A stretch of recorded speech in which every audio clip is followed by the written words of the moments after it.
black rifle coffee, baby. Pretty cool.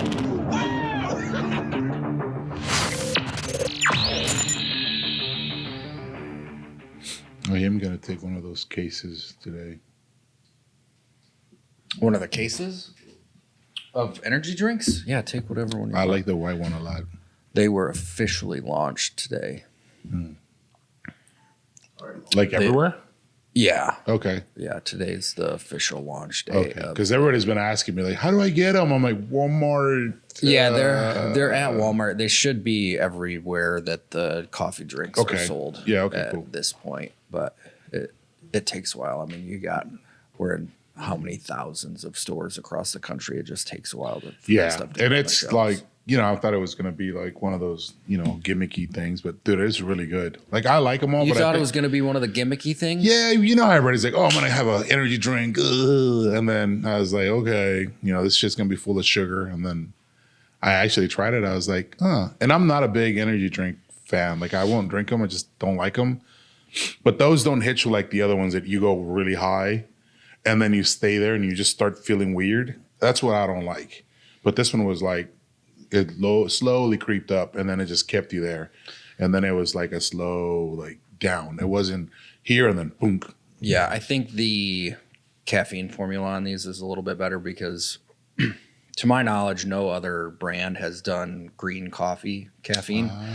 So it is still technically a coffee energy drink. Is that what it was? Oh, okay. I didn't know that. There's a split. It is some tea caffeine, but it is actual, like they started doing caffeine extraction from actual green. Green so is that coffee, what so yours it's doesn't have that much sugar like all the others? Well, there's, you know, the sugar thing is back and forth on stuff. And I go back and forth because honestly, I'd rather like everything ebbs and flows, right?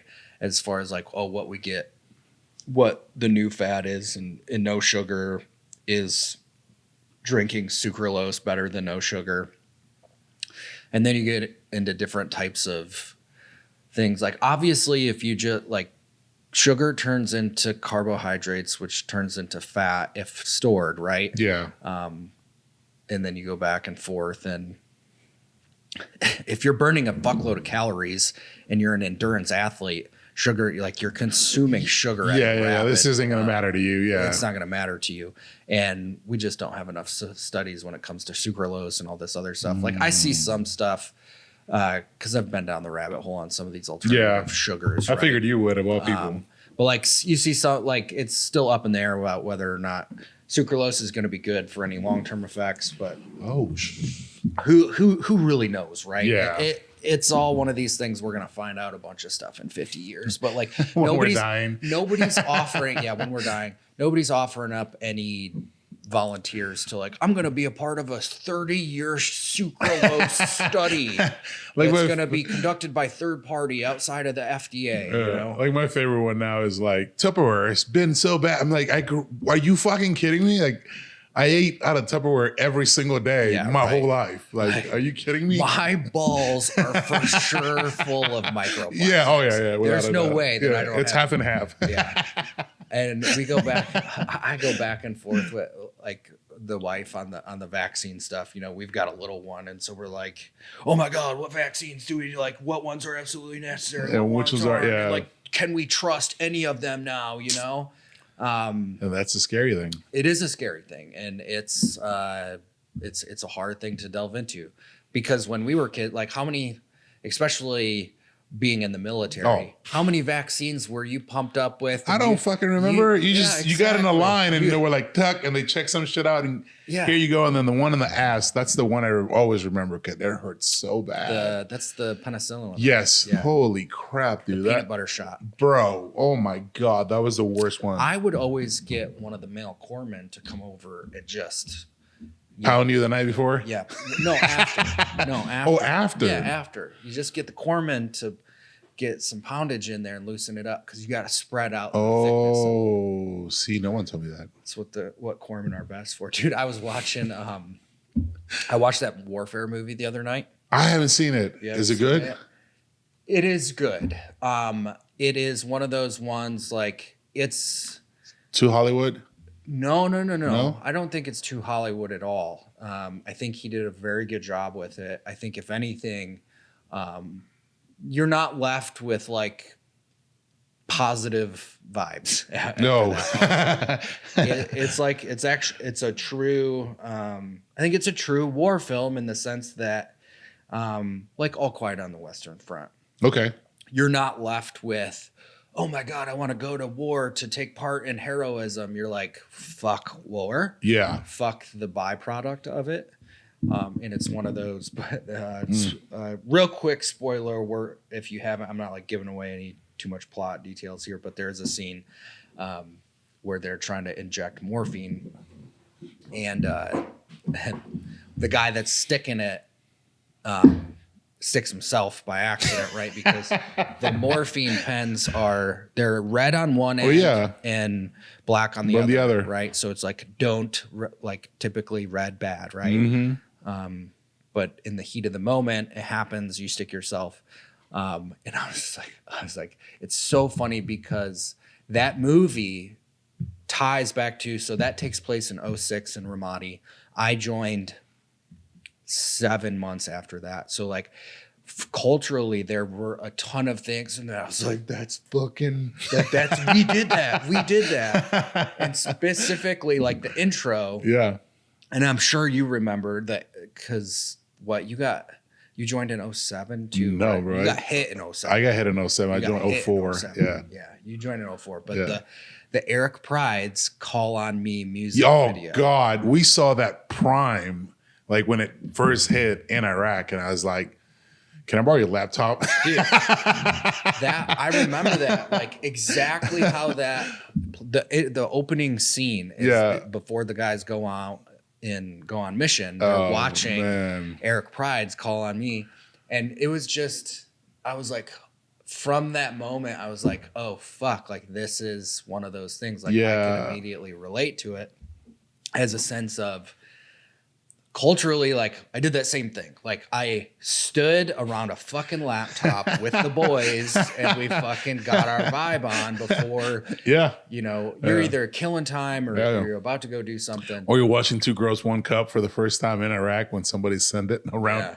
Yeah, we did that. Yeah. But there was no quick hit internet access. It was all just whatever so-and-so happened to throw in their hard drive before you took off, right? Dude, that's literally what it was. I remember having like an external hard drive, like small gig sticks, and then every time, because we were in a secluded area, but every time that we got to go to Taji to refit, we go check your email, you get online or whatever.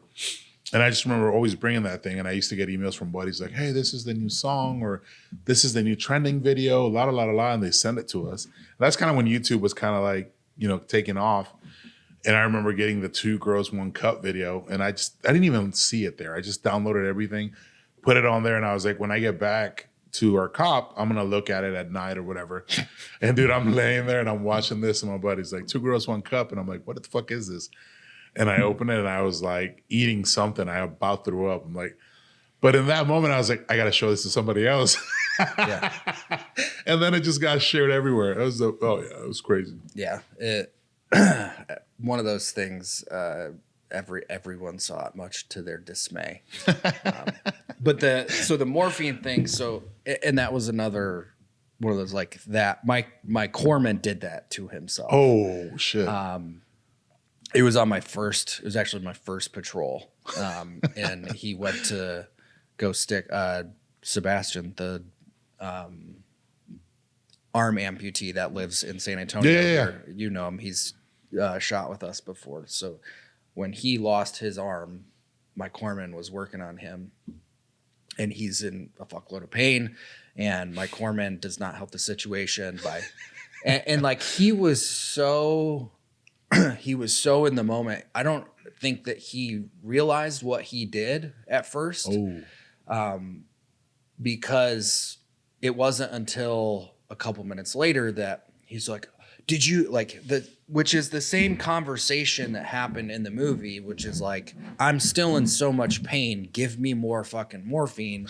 And you're only supposed to have so much morphine. Yeah. And so my corpsman realized like, oh shit, I didn't I accidentally injected myself in this because he started feeling loopy. And then we got another pen and it eventually did give the guy that actually needed it some morphine. And then got him out of there. Oh, shit. But we get back to the PB later that night. And he's like, I stuck myself. Like, dude, like, how are you feeling? He was so fucking loopy, dude. Oh, like, dude, I bet. He was in a fucking disco dance floor the whole rest of the night. And it was just like, he did, all things considered, you know, you're looking at that stuff. And you're like, oh, the corpsman's first patrol, he's got to treat a guy. Who's now an amputee. And now he's high as hell. And he's high as hell. Like, all right, well, because you want to know, right? Like you're like, all right, you want to be able to trust in everybody, that everybody's gonna be able to do their job. Oh yeah. And you know, we now trusted in the fact that he could. You trusted in an 18-year-old medic. Yeah, he could still do what he needed to do under a shitload of morphine. So that was that. So now he's good. Yeah. Oh, you should. But we actually didn't even plan it this way, I don't think, because you were going to show up yesterday. And you had to just got busy with your mom. But today's your alive day, right? 18th alive day, dude. 18th alive day. It's crazy. 18 years since it happened. What do you like? What do you think about on this day? Oh yeah. So I was talking about it on my Instagram on the way here. Like, there's really no like routine or anything anymore, other than since my buddy Catterton, because there was 5 of us in the vehicle, so 2 died and 3 of us made it out. Catterton is in South Carolina, and then Fleming is in Atlanta, so they're an hour ahead. So they're awake before I am. And it's always cool because I pick up my phone and it's always a text message from them like, hey, love you, thinking of you, and then from both. And then, text them back, same thing. But honestly, man, I don't know. It's been so long that I'm just kind of used to it. And I don't even know how to explain it. But, everybody's like, oh, today's the day to remember these people and who aren't here. But I remember them every single day, every time I wake up, everywhere I go. I got tattoos of their names everywhere. So like every day, either where I'm showering or something, I see them. So like, it's not out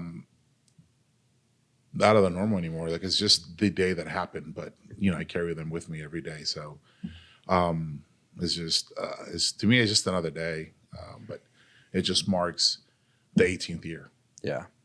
Is there anything specifically, like when you think about memory, there's always like bits and pieces that stick out more than others, whether it be your childhood or any other time. Yeah. Like for you, are there any bits or chunks that are kind of amplified in your memory for whatever reason? Of the day? Yeah. Man, honestly, I think everything is amplified. Everything from that day. It was so horrible. Yeah, it was so horrible. It's just one continuous stream. Man, honestly, I think the one thing that always plays out, and every time that I go speak at different places and I give my my story, I think the one thing that I do remember the most is praying for my mom. I think I was more concerned about me dying and my mom having to live with that. Because I was like, I know how cruel the world is, and I know how she's gonna take it. Because, dude, my mom is just like, my mom's her mom. Like, if you don't talk to her, like at least 4 times out of the week, when you call her, she's like, "What, do you forgot you have a mother? You're not calling?" Like, my mom's a typical Mexican mom. Like, if you don't call her within, I don't know, if you miss a day in the whole week, she's like, oh, I guess you don't love me anymore. Like, what did I do wrong? Like, am I such a bad mother? And so like, she's hyper passive. Oh yeah. Oh, without a doubt. But she's every bit of that. She's every bit of a Mexican mother. And so like, to me, being gone, I think was what I was more focused on, was like, I was scared for her to not have me here.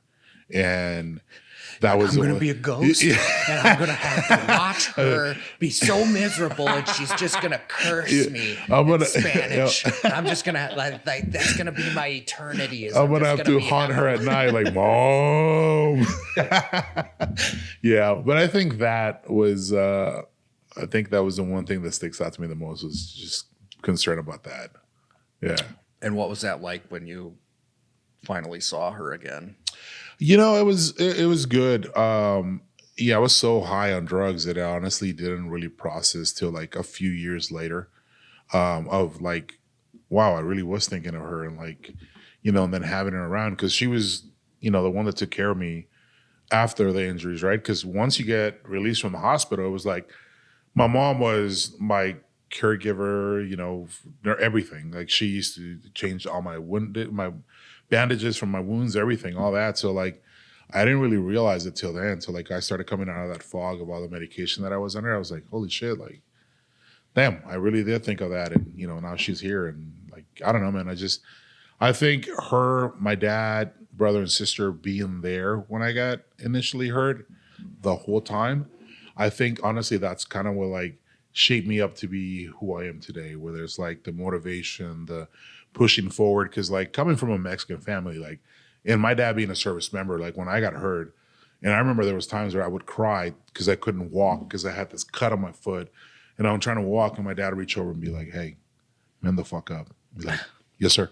And so like things like that. But then he was very compassionate too. Like, "Hey, look, like you got to understand, like if you don't push yourself today, you're gonna keep quitting and quitting, and you're not gonna like get better. You're not gonna keep pushing forward." So like the motivation and the tough love was always there. And I think them and me like learning, you know, as an older person now, like I realize like the things that they did for me. And when I hear people talk like it takes a village for people, or it takes a village for me to be where I'm at today, like I 100% understand every bit of that, because it really does take a village to have one successful person. It's what's behind them that makes that person. And that was, you know, my family. Yeah.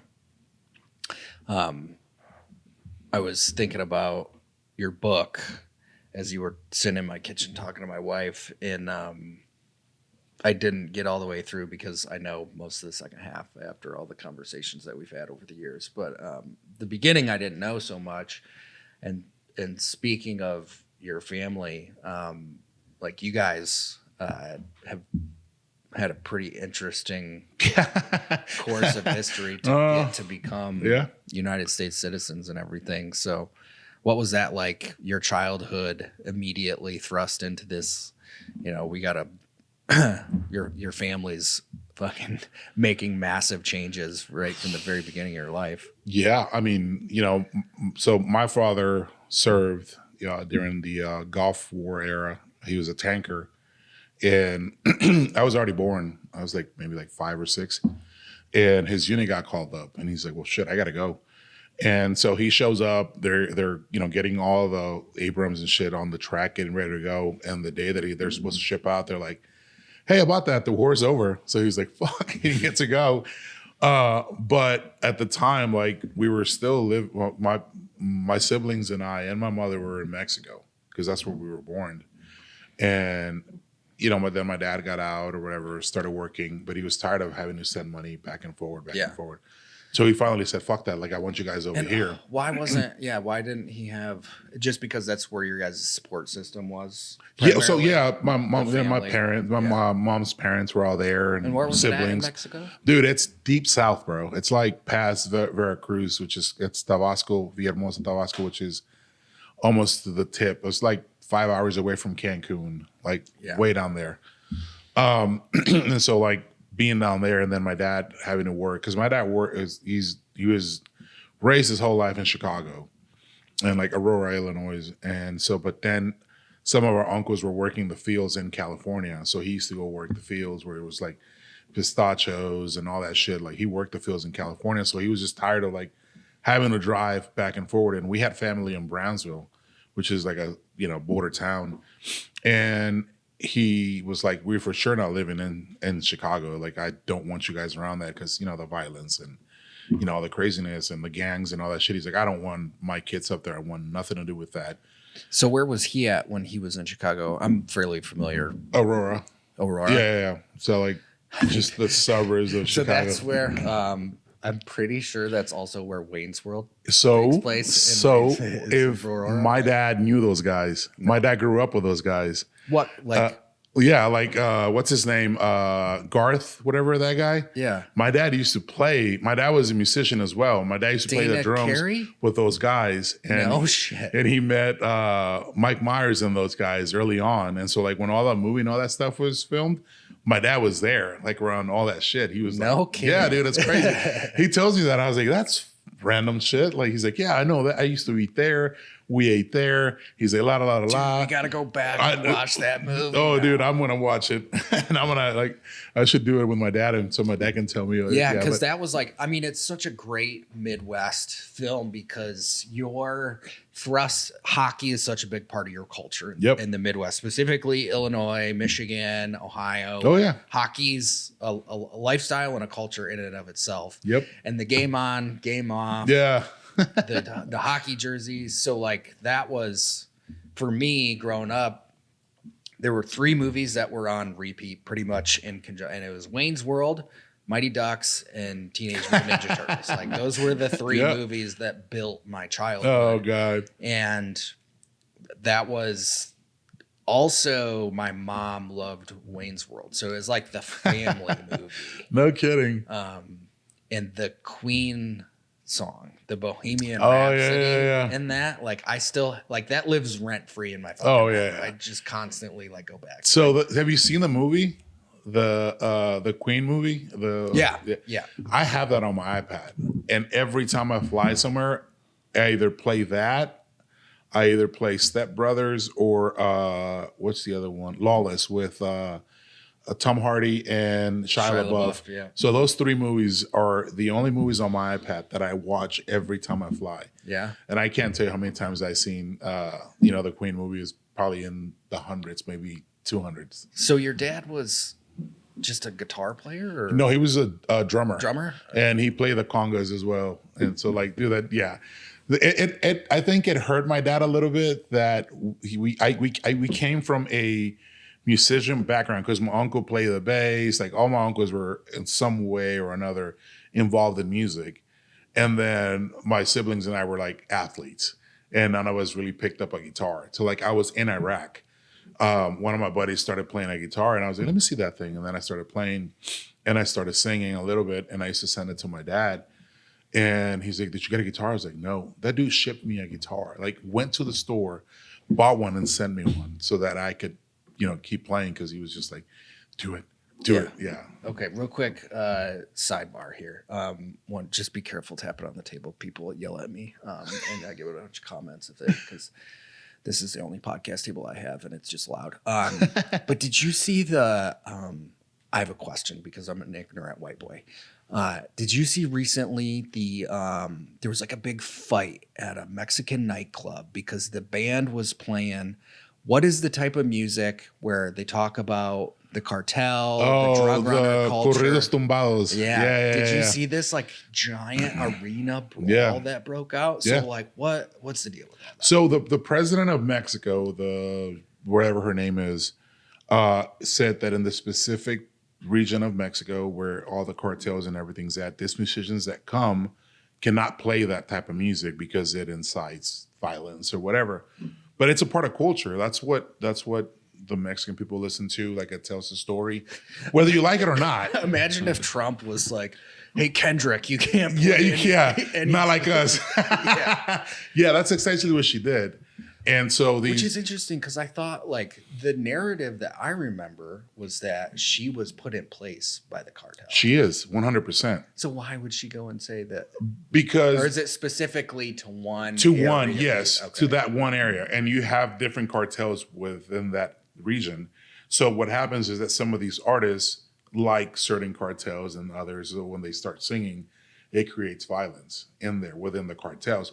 But instead of like telling an artist not to sing this, why don't you send the troops in there to take care of all these cartels that is having a problem in the country? Yeah, it seems a little ass backwards. But exactly. So that's what it was. These guys were like, you know what?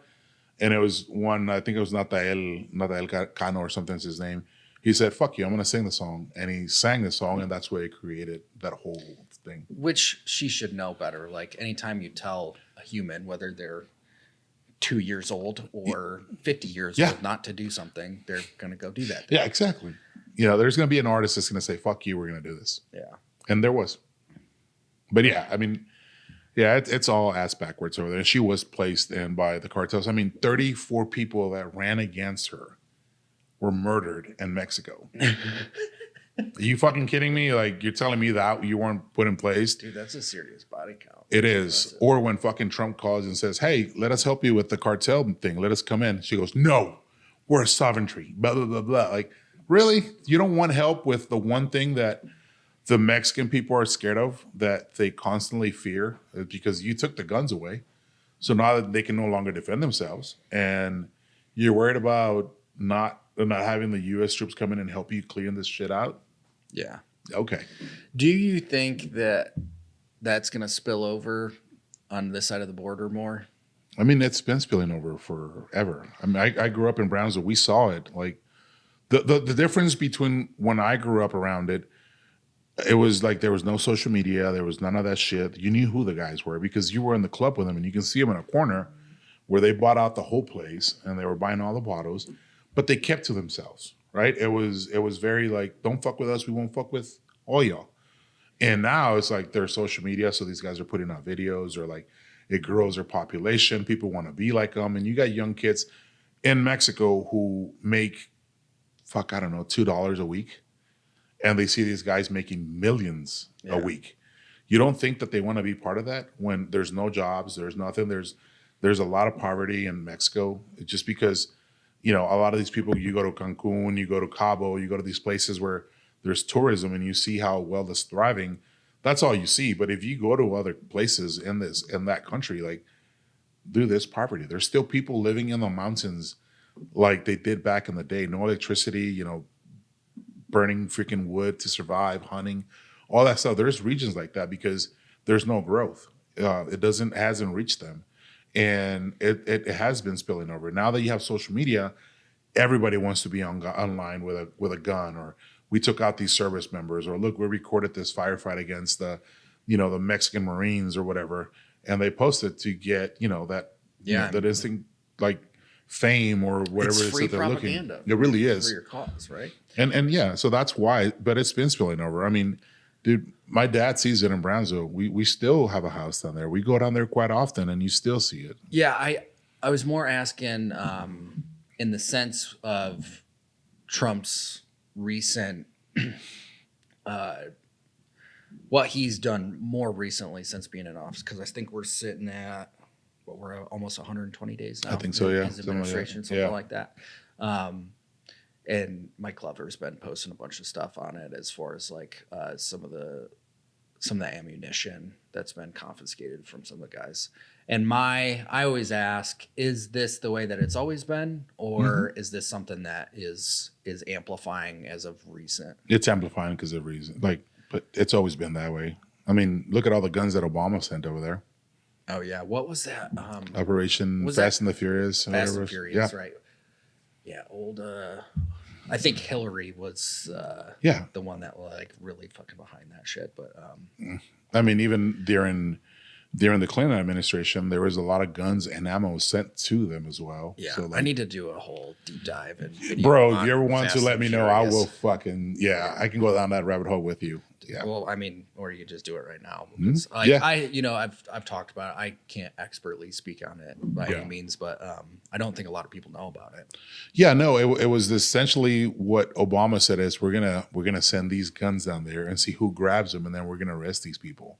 It's essentially what it was, a bait and switch, which was completely bullshit. It was all these guns that weren't they were off the books. They took all the serial numbers off. They were fully automatic weapons.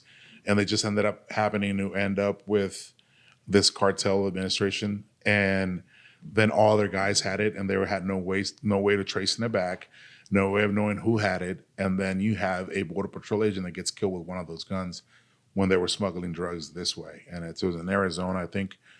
I forget his name is Brian something. And I've met the family.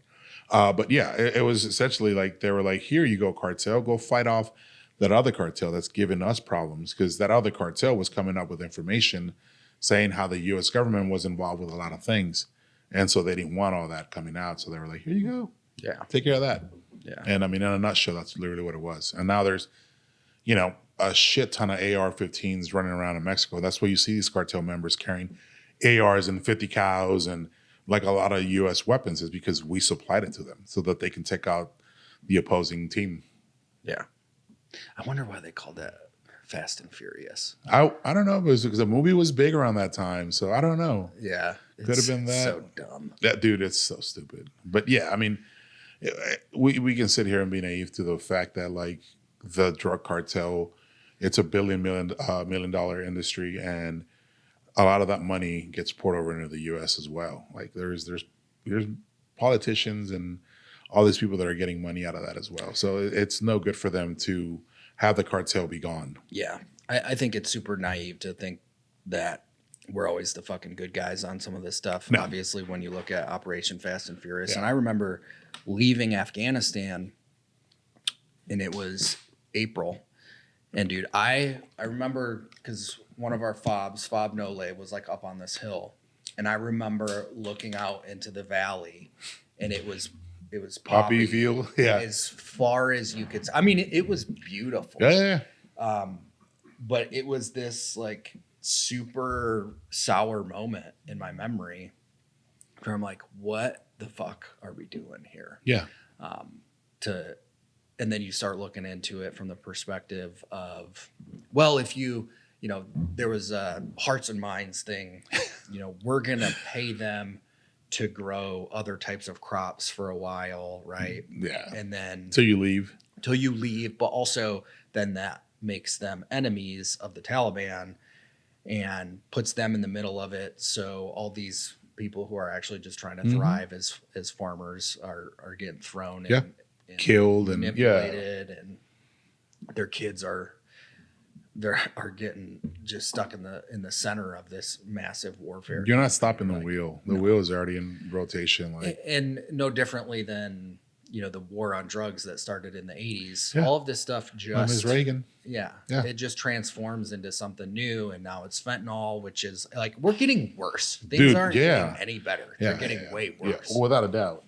And it's one of those things too, man. Like you see it, like say Colorado, for example, right? They legalize marijuana, and honestly, I can care less what people smoke and put in their bodies.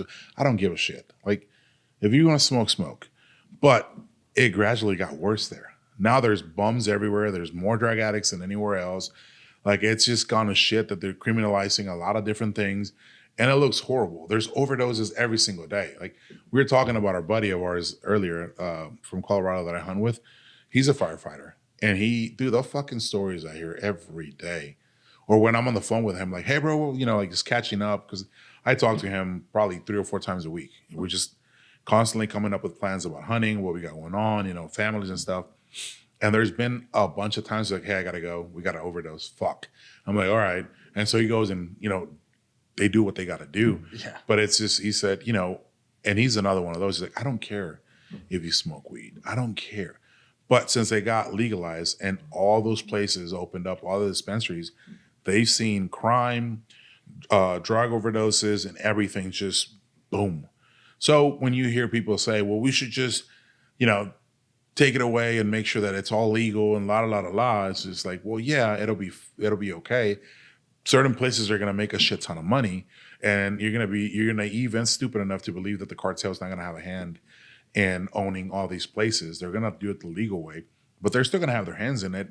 And now you're going to create all these other drugs, and you're going to have like let's say your kid when he turns 12 or 13, and he's like, hey, Dad, like my buddies are going to a dispensary. Can I go?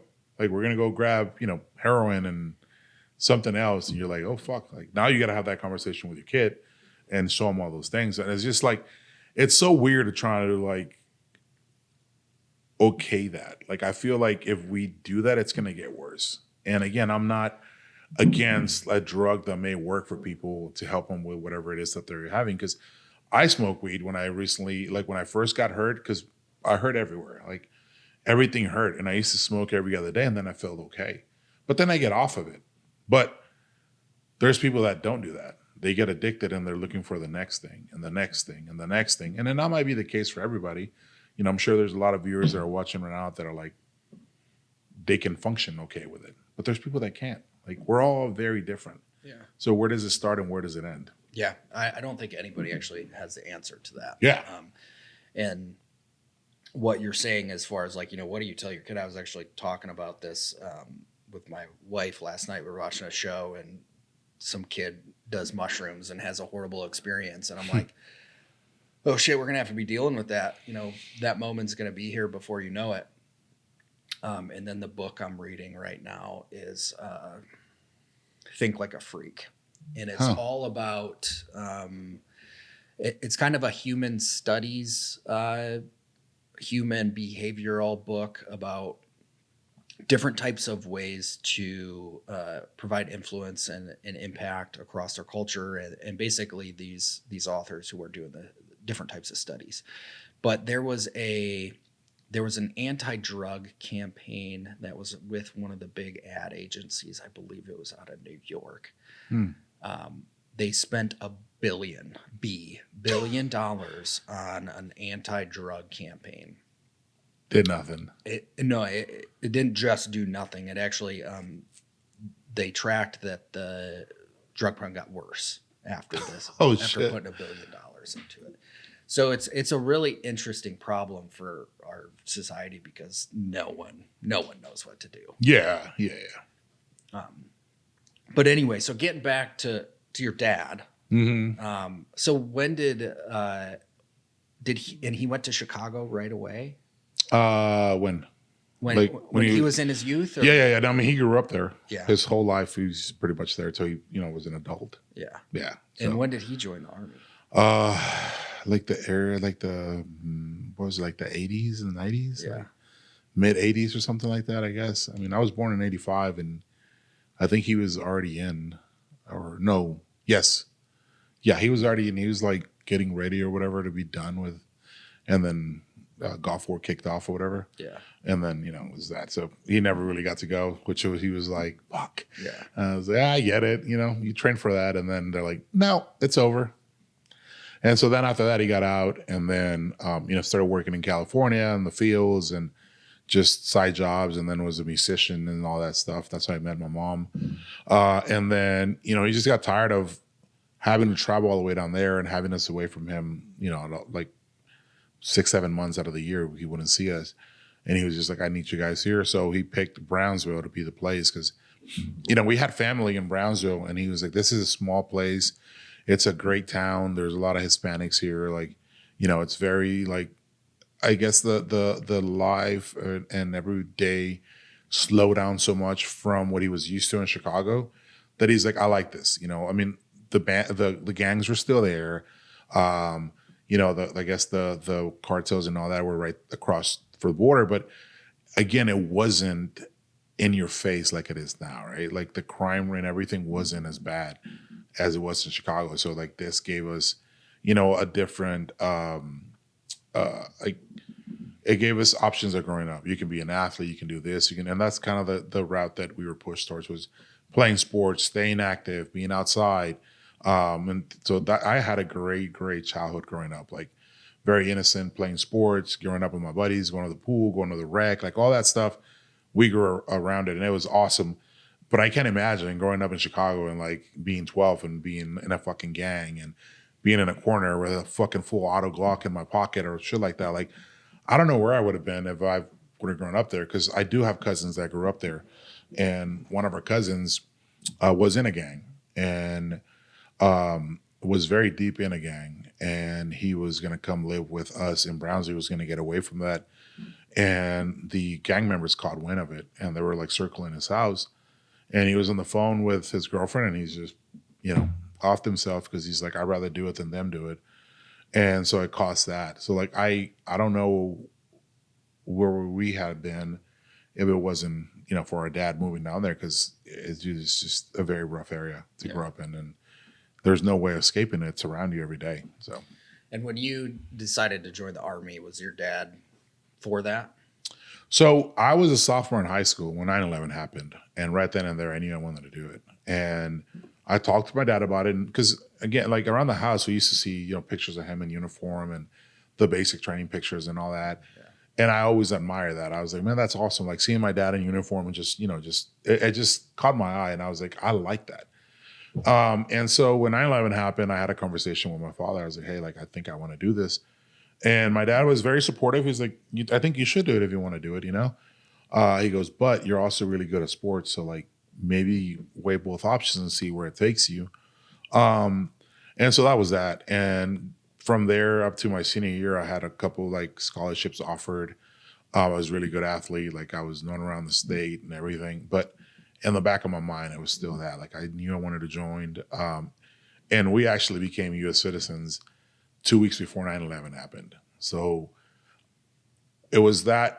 I think that was the factor that made me want to join, because I always hear people tell me like, yeah, like, you know, you sign a blank check to this country when you signed up or whatever. But I feel like it was the other way around. Like this country signed a check to me saying, here, go be an American, accomplish anything you want to be. Like, you know, no full expectations. You do what you want to do. Here's the American dream. And I feel like I wanted to fight for that. It's just for me, but for my siblings, because they were younger than I was.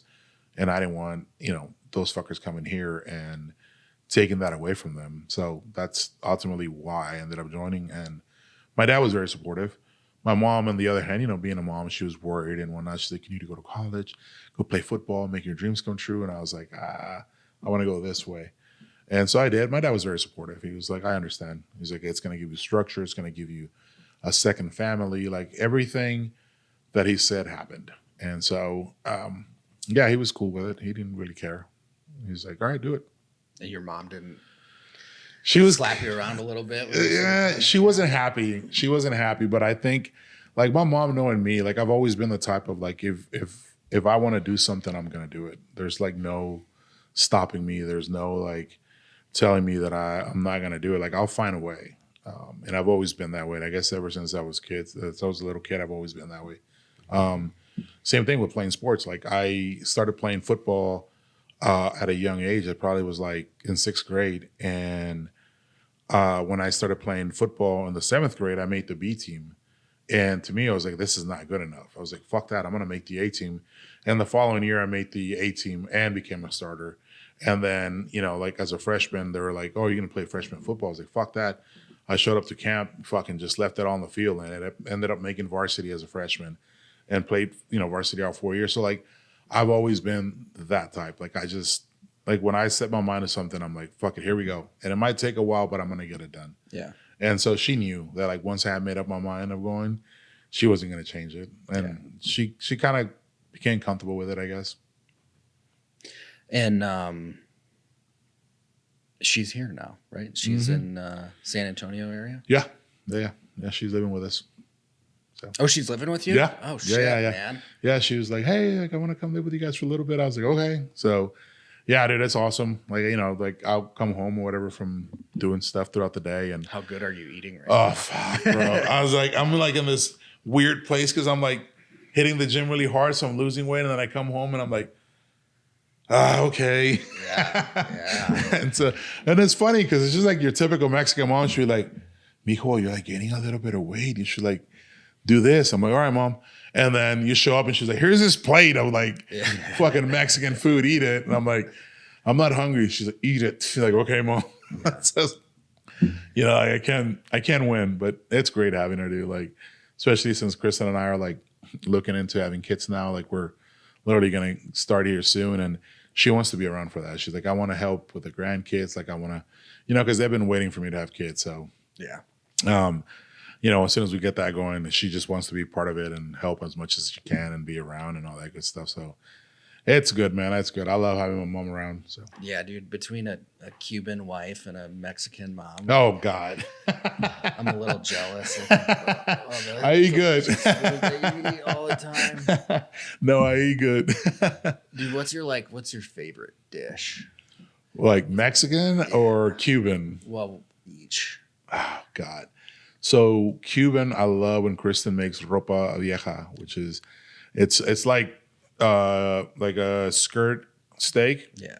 But it gets cooked really slow and it just shreds apart. Right. So but it's got all these it's kind of like in a soup, kind of, but not really. But it's just carne de cebrada, like it's just, dude, it's so good, bro. And it's just got like potatoes and things like that on a better rice, and It's so good. Like carne or ropa vieja is it's just a very Cuban dish, and I fucking love it. And then Mexican food, man, dude, like mole or like pozole, or menudo, shit like that. My mom makes, or she'll randomly be like, "I'll be back." She goes to like the Mexican market and comes back and starts making tamales from like shit that I've killed. Like every year for whitetail season, she's like, "Save me a leg." And I'm like, "All right, mom." And then she'll have a full on operation at the house making tamales just like for the whole year, because she'll freeze a bunch and then she'll cook a bunch and we give friends and everything. And then like a random day, she'll be like, "Hey, tamales for dinner." I'm like, "Okay." So there's so many things, so many options of different things. I don't know if I have a specific favorite. Yeah. I didn't even know what, or I don't think I'd even heard of menudo until I met you. And then I tried it for the first time and I was like, I try not to have any assumptions going into anything, because you're like, wait, this is what? Yeah. And you're like, no, this is, because I've spent a couple mornings pretty hungover at your house before. And you're like, this is the way. This is Yeah. Oh yeah. It's like, oh my God, this is so good. You never think. But that's what I love about these exposure to cultures, is like how they take every little bit of the animal and like figure out a way to make it, because they don't want to like lose good, anything. Man. Yeah.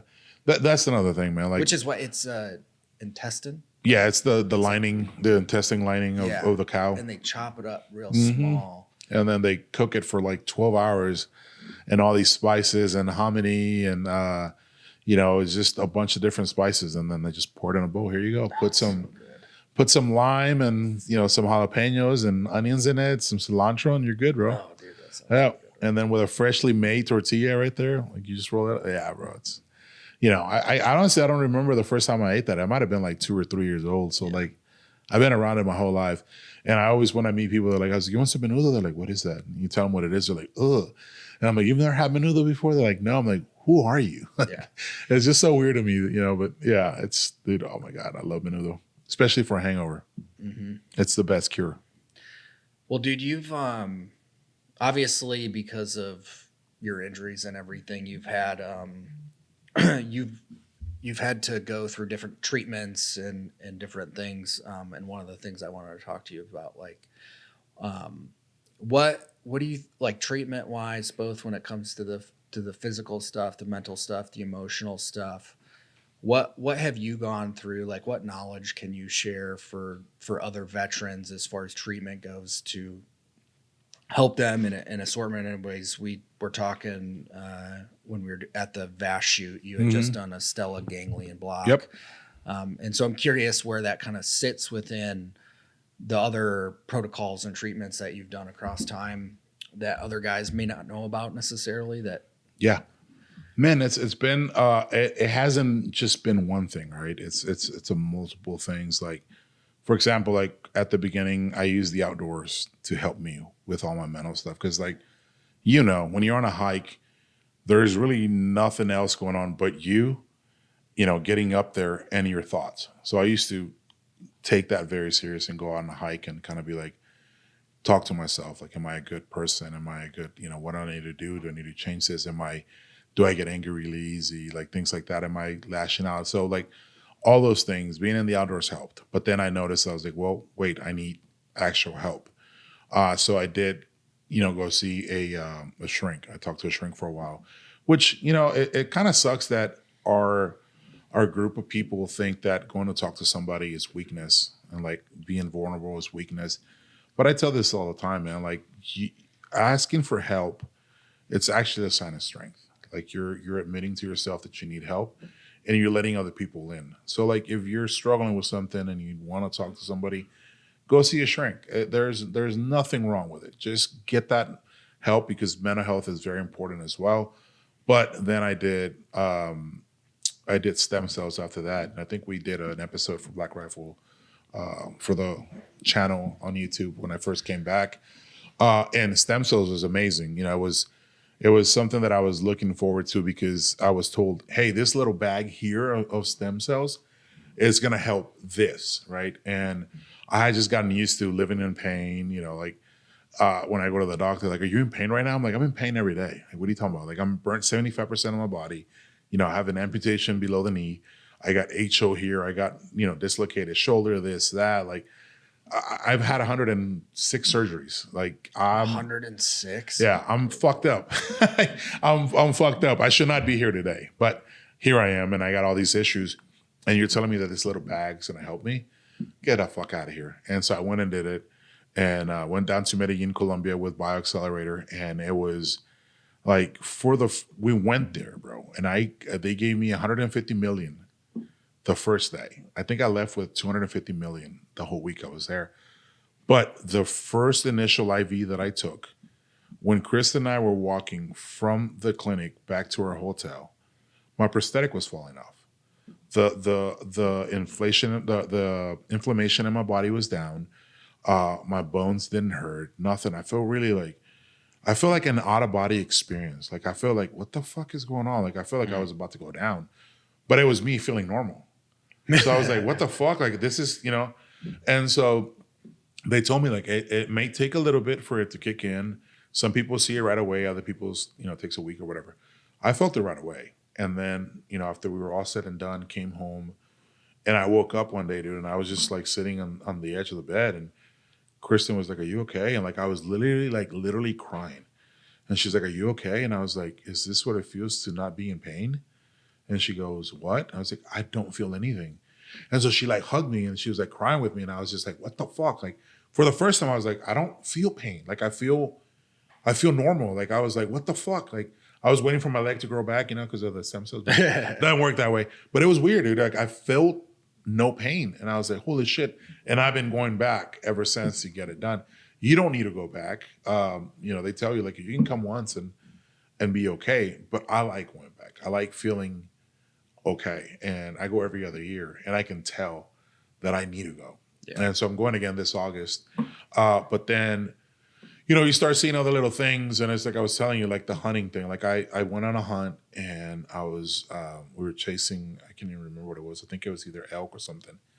And I was up in that hill, and I was like in Colorado, and I was thinking to myself, like, am I a good person? Like, am I doing okay? Like, am I, doing these things? And I caught myself like, fuck, like, there's times where I get mad for no fucking reason, or I'm annoyed with people for no fucking reason, or somebody's annoying the shit out of me, and I don't even know you. And so I started looking into the stallion ganging block, and I was like, I think I want to do this. And so I went and did it. Will you kind of explain it to the best of your abilities? What that so is, we have it's called a stallion nerve system in our necks, and it's what connects your brain to everything. And that, the way that it was explained to me is that when you're in a situation, whether it be a car accident or a war or anything, something traumatic to you, we stay in that fight or flight pilot mode. So you can easily get annoyed. You can easily get triggered by things. Things just bother you. You're not, like, I felt sometimes when I would see videos online of people like complaining about their little injuries, I'm like, get the fuck out of here. So you're not like, what's the word I'm looking for?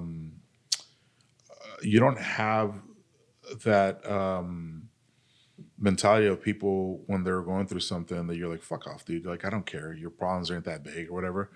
And so you get stuck there, right? And so you're not there. And so what that does, it goes into your system, and it helps you go from there to back to the middle. So that I had one on my left and one on my right, and it was different days. But dude, it was amazing. Like, that was some of the best sleep I've ever gotten after I received both shots. Like, I was crazy. I came home and I was more sympathetic towards things, and I was like more like this. I was like, no, honey, let me do this. No, let me do that. Like, I got this. Or, you know what I mean? Like, I was just more like understanding things. And I was like, oh shit, like, I think I was kind of an asshole to some people before because I was stuck there. And now I was just like, dude, I'm like, I'm happy, I'm chill, like, life's good, I love everything. So there's been a lot of things that I've done to get me here. It just wasn't one thing itself. Yeah. So yeah, I suggest people to look it up if you're stuck with, your PTS or your TBI. It helps with all that. It helps with migraines. That was one of the biggest things for me. Was I started to get migraines pretty bad like a couple months ago, and I guess I got the grand fucking Mac Daddy all of them, which is the I can't forget what it's called, but it's just pretty much when you start seeing the lighting in your eyes and it just starts blocking your vision and you just kind of go into a spiral. Those are the ones I was getting. And it was like from never having migraines to having the Mac Daddy on, I was like, what the fuck? Like, I'm going to die. Yeah. Type feeling. And then it helped with that. And so even now, 18 years after being wounded, I'm still finding out things that are out there that are available to us to keep helping me and getting better. And I'm all about it. So like, if you tell me tomorrow, like, hey, go lick this toad and your leg will grow back, I'll go fucking lick that bitch like 4 times, you know, like, but yeah, there's been a lot of things from stem cells to the block, to the outdoors, to physical therapy, to swimming, to scuba diving. That's another one of my passions. I've been scuba diving a lot. And Kristen got certified and she's been diving with me quite a bit. And being underwater was crazy. So we did this whole thing with Warfighter Scuba, this whole, and it's still being done, but a bunch of research showed that scuba diving for I think 30 or between 30 and 50 feet or deeper for 30 minutes helps your body produce stem cells again. And so, Really? yeah, so because of so it's pretty much being underwater that deep or just underwater, period. It's like being in a hyperbaric chamber, right? Because you have different levels of atmosphere when you're underwater. Yeah. So, you know, right now we're at 0. You can go to 1, 2, 3, or 4, depending on the depth of, you know, your scuba diving. But it is essentially what it is being in a hyperbaric chamber, right? And it's just helping your body reproduce those natural stem cells. And so every time that I go to Colombia and I get stem cells done, my doctor's like, you going scuba diving after this? I was like, I can do it. I'm like, cool. And so I'll go do it. And it just amplifies everything else within my body. And they're finding out that scuba diving and those stem cells are reattaching the neurons to people who are suffering with TBI and PTS. So it's kind of sparking things back up to get back to normal. So like scuba diving, you know, hunting, stem cells, the block, all these, there's so many fucking things that I'm trying so that I can feel normal. And it's been working. And so in addition to that, what would you say? Well, let me back up and say, you know, we kind of, as a community, trash the VA quite a bit. And a lot of people have issues with that. Of course, you know, that's kind of just the way it is with anything that federal government these days. What would you say as far as, do you think it's worth still pursuing the VA, or do you think it's more beneficial to just be proactive from a personal standpoint and try and find these things, treatments from the private sector? I've been doing the private sector all day, every day. And just because I've dealt with the VA stuff, like, you know, like when I had my foot, you know, I had an opening on it and it had cancer in it. And the VA doctor didn't even fucking bother to do anything. And so I'm like, and I gave it a shot, right? I was like, I'm going to go try the VA. I went, horrible experience. I go to BAMC, which I've had all my surgeries there. All the doctors, nurses know me. I walked in, they're all hugging me. What's wrong? I was like, there's something wrong with my fucking foot. Sure enough, they do x-rays, they do this. I go under, they have surgery. The doctor's like, hey, you have cancer. It's not spreading, but it's there. And you have this, this, and this. And we take a course of action. Doesn't work. I said, cut the fucking thing off. They cut it off. 6 months later, 7 months later, I'm walking in a prosthetic way ahead of time. And I walk into the VA about a year later with a prosthetic on. And the doctor just sits there and she goes, well, how's your foot doing? Did we ever follow up on that? And I'm there with a fucking prosthetic on. And I was like, you're fucking kidding me, right? And she looks over and she goes, what? And I was like, how is your foot doing? She goes, how is your left foot doing? I'm like, my left foot was fucking fine. It was the right that you were taking care of. And as you can see, it's been amputated. But I don't think you care to look at my fucking notes, nor do you care what the fuck's going on with me. I got up and I said, have a good fucking day. You're no longer my doctor. And I walked out, and that was the last time I went to the VA. And that was 2016. Yeah. And ever since, everything I've done has been in the private sector. And the thing that bothers me is that there's great nonprofits out there that are giving these services to us that should not be doing this shit. It should be provided by the VA. But these people are fundraising in the private sector to have these things available for us because we're being failed at that level. Do you think so? I literally, Cam Haynes asked me this when we were on our our run the other day, and he had the new Secretary of VA on his show. And I was like, man, I don't know if we're setting ourselves up for success by continuing to rely on the VA for this stuff in the federal government. I'm like, I think that there's a better solution. I think that, okay, so you get disability for a varying amount of things, and man, it seems like there's no real rhyme or reason for some of this stuff, and that the classifications and the amount of like the amount of people that are 100% VA disabled, but that don't have nearly the amount of injuries that say you or Clint Trial has, but they're still getting the same amount of VA rating. Yeah. So they're getting the same amount of disability. It seems like that needs to be expanded on quite a bit. But from a federal standpoint, I think there should be other things that allow for people like you to be able to pursue things within the private sector that promote taking care of this stuff on your own. And when I say that, I'm like, why can't we, from a federal perspective, when it comes to these things, like guys like you who have been severely wounded, create some sort of tax benefit to where you don't have to pay as much taxes so that you have more money to be able to go and pursue these things in the private sector? Why can't we come to some sort of solution when it comes to that as well? Why do we have to be restricted to the VA? Why does it have to be, why? Because we both know, okay, maybe we fix the VA during this administration, quote unquote, fix it, right? We get to a good place. We both know that 8-12 years from now, when the administration has changed a couple times, it's going to get fucked up again, right? So why are we not promoting and allowing the system to take care of itself when it comes to these sort of things, so that people can have a better self-reliant when it becomes to pursue these types of things? And we both know that the pharma game is going to be played within this. Like I was talking to somebody a couple of years ago, like they're fucking dishing out ketamine at the VA now. Like it's fucking lollipops. Yeah. And I'm like, you know, a couple guys said, you know, it was helping quite a bit, but you know, they were supposed to, you know, there's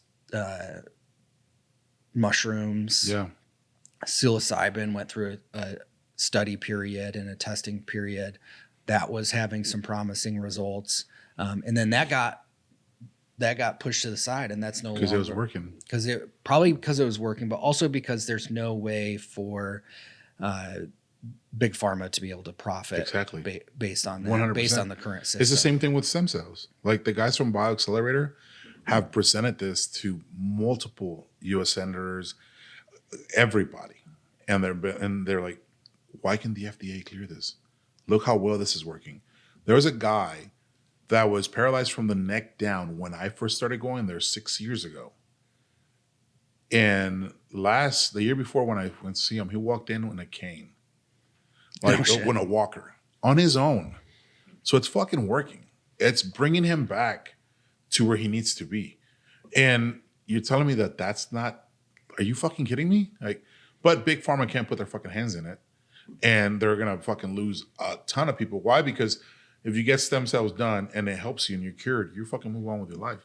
You're not a returning customer anymore. So they lose money on that. And that's the thing. It's the returning customer based thing. And they're not willing to lose that. And so I don't think it's going to get better. And then the thing with the VA, I hate to say it, but one word comes to fucking mind, and it's entitlement. Why? Because you have guys like Clint. You know, you got everybody, bro. The guys that we know that are fucking severely injured, like, that need the care. But, and I've said this on multiple podcasts, and I might fucking ruffle some feathers, and I don't really give a shit. But you got guys and gals who get out of the military, and right before they get out, you know, you and I know there's a fucking, you got to go to these classes, and these classes before you get out. You got to check the boxes. There's classes that teach you how to do a resume, how to be successful when you get out, to have a fucking opportunity of getting hired by somebody. But all these motherfuckers choose not to. They just want the check mark and to get the fuck out because they hate the military so much. And then 6 months when they're out, they're like, I wish I was back in. But now, what do? They hang out with that douchebag at the fucking bar that tells them, I'm 100% disabled veteran and this is how you do it. Tell me you have this, this, this, and this. And they go and do it and they get 100%, knowing damn well that they never deployed, never fucking did something, whatever the case is, never got injured in combat, never nothing. Nothing is physically fucking wrong with you, but you're 100% disabled veteran because you served. And it's your right to have that. And now you get a fucking monthly check and now you don't have to work. And so that's what I mean by entitlement. You have a lot of these fucking guys that have that. But there is a bunch of group of people who got hurt, got really fucked up, whether it be from rucking, from the fucking airborne schools, from, all these other people that literally got fucked up by, what's the other one now that we're dealing with is the burn pits, all that shit. That's 100% fucking true. But you have that specific group of people that are working the fucking system because they deserve it, because they rose their fucking hand and said, I'm going to do this. And now they think they're fucking entitled to a check the rest of their fucking lives. And they're fucking it up for everybody else because we can sit here with 3 others and the VA goes, hey guys, all fucking 5 of you have PTSD really severe. Here's this pill. But out of that table, let's say there's one guy that really has it and the other fucking 5 don't. And they go and they dump those pills in the toilet and say, that didn't work for me. But it worked for that one guy that needed it. And he's like, I feel great. Like I'm back to normal. But because it didn't work for all those other fuckers that were faking it, they scratch him. They say, we're done with this project. It didn't work because they never took the medication and never worked for them. So they're fucking their battle buddies. And that's the whole entitlement is we have a generation of people within the military that are taking advantage of the system. And we see it. That's another, like I used to get invited to go do all these type of hunts with organizations, which are great. Don't get me wrong. It's fucking awesome to get people in the outdoors. But I started going to trips where it was like myself, severely wounded, and like 8 guys that have PTS. And they were all sitting in a fucking circle. And they're all fucking professional wounded warriors. They went on fucking 20 hunts that year. And I'm like, I can read through the lines and I can be that fucking asshole. And I did. I sat there and I was like, you're full of shit. You're full of shit. I believe you. You're full of shit. You're working the fucking system. Fuck you guys. I get in my truck and I leave. And then I was the asshole. And I'd be called an asshole. But I'm like, I don't care because I'm trying to stick up for the fucking Clint Trials of our generation. People like myself, Mike Schlitz, all these guys that I know are truly fucking wounded. And I got friends that I hang out with that are truly fucking wounded. And you can't really see their fucking injuries because their knees are gone. They're fucking battling with cancer that was given to them with the shit that they were exposed and stuff like that. And these fucking guys feel horrible about getting a percentage out of the VA. I'm like, no, fuck that. You earned it. And so it's just like, dude, it's just the entitlement of our group of fucking veterans sometimes pisses me off. Because if you can be okay and not have to fuck your other buddies out of medications and things, why not? You fucking chose to be a service member, and I applaud you for that. I will never take that away from you. But when you fuck a system that's designed to help your brothers, and you fuck them, come on, man. Like, yeah, it seems like a lot of. No, I'm not running for office, so y'all better stop.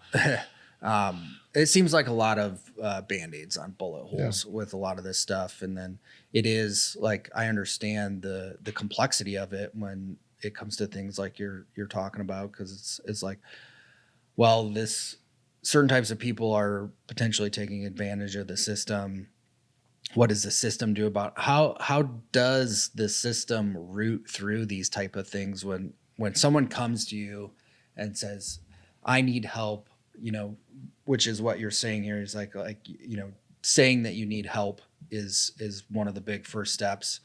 But so people within the organization hear this from people and they feel inclined to help. And then they're assholes if they ask too many questions, so it's a very complicated It really issue. is. Yeah. And that's why I kind of go back to this idea of how do we promote self-reliance within our society and our culture more so than giving people these Band-Aids potentially for these bullet holes and like allow them to pursue the things that they potentially need. And I do think there are a lot of organizations that are doing a lot of good. Like I went and did the 107 scan, which was just like, it was super simple. They took care of everything, and it's blood work and then going to get a full body MRI. And, you know, I'm sure we're both in a couple group threads with guys that we served with and whatnot. And a lot of guys just, they're like, I'm like, oh, you guys should go get blood work. I'm like, I don't even know. Like, what do I need blood work for? I'm like, well, that's, if there's an issue, that's where it's going to come through. And that's a lot of same thing with these stuff. Like a lot of guys may have some brain damage. Yeah. And they're just talking about what you're talking about as far as like, you know, I'm angry all the time, or I feel like I have a super short fuse, and they just convince themselves that that's just the way they are. Right. Yeah. But there may actually be something physically there that's causing them to feel that way. And these scans can provide a lot of that, and especially the blood work. Yeah. The blood work and the burn pit exposure, which, man, I know just from the area that I was in and what I saw as far as like, you didn't have somebody coming to pick up your trash, right? So imagine if every single American on this planet or in this country, you know, had to deal with garbage on their own. What are you going to do? Well, you're probably going to burn it. But within the military context of, also you're burning your own shit, and you're also taking care of batteries and all this stuff. And so like, also what happens when those two things are mixed together and burned, and then you're breathing that air for an extended period of time. I remember having we lived in a house in Iraq, and we had a burn pit in the back full, like out of bricks, and we just throw everything in there, and it was always going. So I'm like, fuck. Now that I think about it, but yeah, it's just, dude, God, man, it's that. There's so many things that's wrong, right? For example, like blood work's great. And the one thing that they're finding out, a lot of the guys who are, you know, fucking committing suicide, they're finding out now that they're able to trace it back to testosterone. A lot of guys have low testosterone. And so what happens when you have low testosterone, and if you don't know, don't quote me, I'm not a doctor, but this is the way that it's been explained to me, and it makes a lot of sense. When your testosterone is very low, your mind starts fucking with you, and you start thinking all these fucking weird thoughts of like, oh, I wonder what it would feel like if I fucking put a gun on my head and fucking blow my brains out. You feel depressed. You can't fucking perform. There's a lot of things, fatigue. You start gaining weight. There's a lot of things that go wrong when you don't have the number of testosterone that you're supposed to have. And the only reason that happens is because you're at a job where it's here, and you're here, and you're done with the mission, and it dumps. And then you do it again, and you're here, and you dump. So your body it's all fucked from being at constant stress and then dropping. Stress drop. It does that. And so a lot of the guys who are committing suicide is because the testosterone levels are really low, and now they're having all those thoughts and everything. So the VA, when I was having those issues, I went to the VA and I said, hey, I'm having these issues. And they said, okay. I had to see like 4 different fucking people to even get cleared. And then they're like, here's a bottle of test. Take this much in a week, and then we'll give you some more 3 months from now. Yeah. Well, it doesn't fucking work that way. Like, you can't give somebody testosterone and then give them another dosage another 3 months down the road. It doesn't work that way. Yeah. So like now I have to go to the private sector and use companies like the one that I use out of Colorado and have them do blood work on me every 6 months, every 3 months, and be like, hey, you know, we give you this peptide. This is going to help with that. So like I'm on fucking peptides. I'm on fucking testosterone.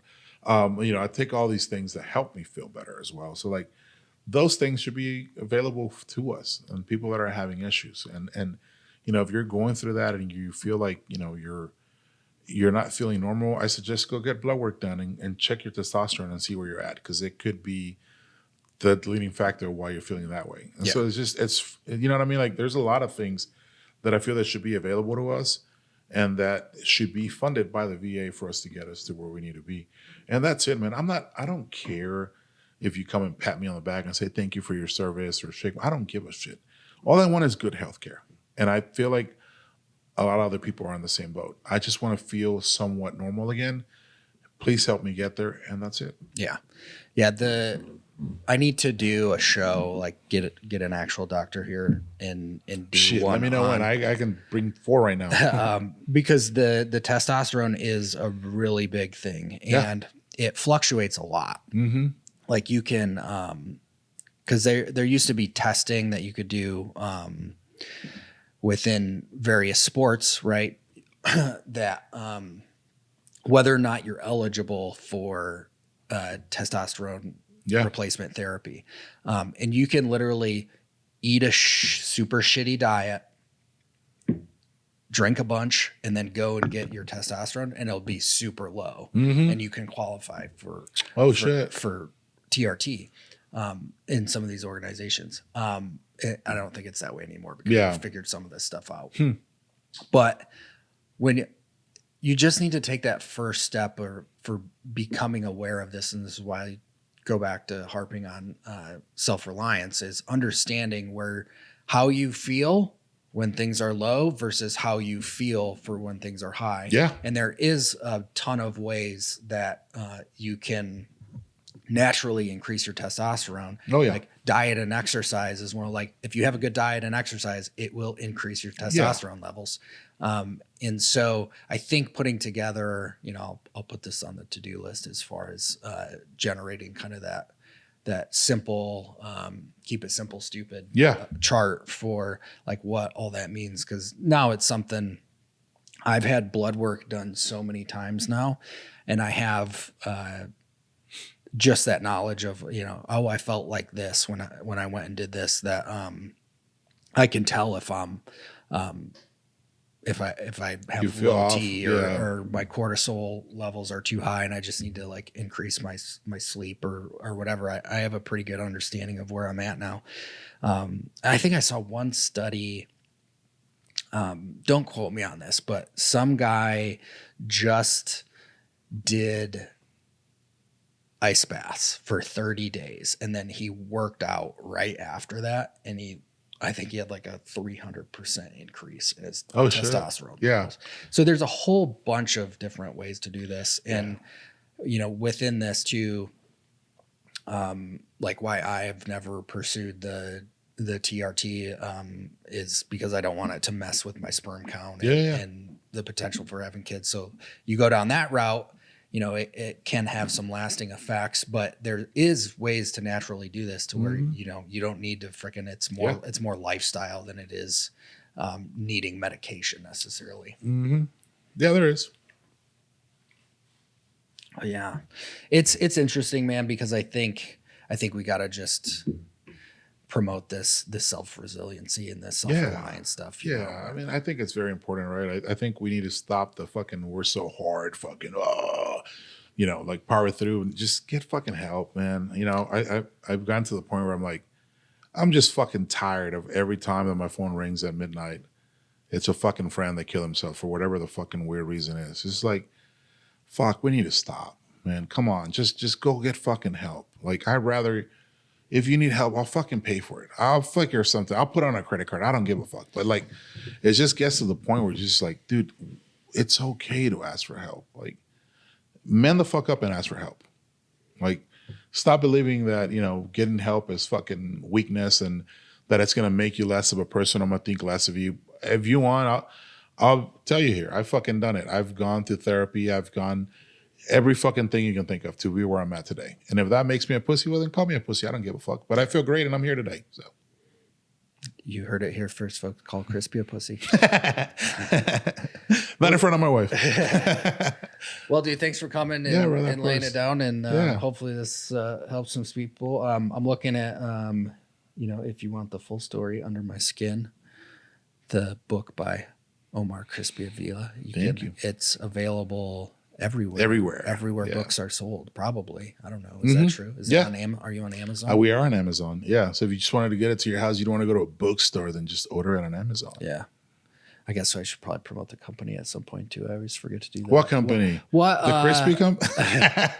What's your favorite what coffee? Organic. The organic roast. Yeah. The organic or the geisha? Dude, those are my jam. I love both of those, but I do like the new one that just came out. The one with the operator. What are those called? The guy with the nods or whatever, the night one. Oh God, we put nods on too much shit these days. Are you talking about the Operation Neptune Spear? Yes, One that we just that came one. out? Yeah, So I like that was that a one. part of that was the ECS roast. Yes, on the exclusive ECS roast, coffee yeah. subscription. I like that one a lot. The Evan Hafer coffee subscription, which I drink probably. I get 2 bags of that a month. Ooh, I will go and I'll drink. Usually I'll go through about 3 bags a month. But that one was really good. I really like that one. My coffee consumption has completely changed. I used to like, and I still do it, but I was very much like, specific on my grind size per temperature and all that stuff. And then for the last 2 months, I have had to make coffee with my son in my arms. So I have a Mocha Master, and I love those things, bro. they're so good. It's the best. I need to get a new coffee. one because mine's already fucking up. And I got that one from you 7 years ago, and it went strong for about 7 years. Yeah. But yeah, I love that thing. It's so good. I don't measure anything. I pour beans in my grinder, and then I dump them into the Mocha Master with as much water as I can fit in there. And it comes out good every time. Yeah. Like It's a little bit more expensive for like, it's not a $20 Mr. Coffee pot. But I have a good cup of coffee out of that thing. Yeah, dude. Yeah. It's, like It's no worth effort. every single penny. Yeah. Without a doubt. It is. I love that thing. But yeah, I mean, I'm on the same boat. Like I was like, black rifle, just black rifle, just black rifle, just black. And then every once in a while, my wife's like, "Can you make me a latte?" I'm like, "All right." So I'll make them a latte. And I'm like, "That looks really good. You know what? I'm gonna make me a latte." And so I'll make a latte and I'll mix it up here every once in a while. Just like, yeah, it's funny. Like my wife made you that was delicious. a chagachino Yes. this morning because I'm gonna order some of that. so she wasn't a coffee drinker at all until she met me. Now I have her conditioned. That's I awesome. have trained her to make lattes now, and she has one every single morning. See, that's the problem. I make coffee all the time that like now I don't get the cafecito from my wife, like the Cuban coffee. So it's got to kind of be like, babe, come on. She'll be like, all right, I'll make it. Yeah. Yeah, but now she's just everything. I have to make the coffee. Remind me what's in the Cuban coffee specifically. Dude, it's Do just they put brown sugar They in do. it? That's Yeah, what you just got to mix it up really hard, and Yeah. then you just put it on an espresso shot, and that's it. So it's brown sugar, espresso, and and a little bit of you got to make the foam with the sugar, and then it Okay. just sits on the top. That's it. oh, okay. But it is freaking potent, dude. Like, the hairs on your neck would just stand up. You're like, oh. Yeah, I might have to go crank one of those out. Oh, bro. Just let me know. I have her make some. All right, Crispy Omar Avila. Thank you, buddy. Thanks, brother. Thanks for having me.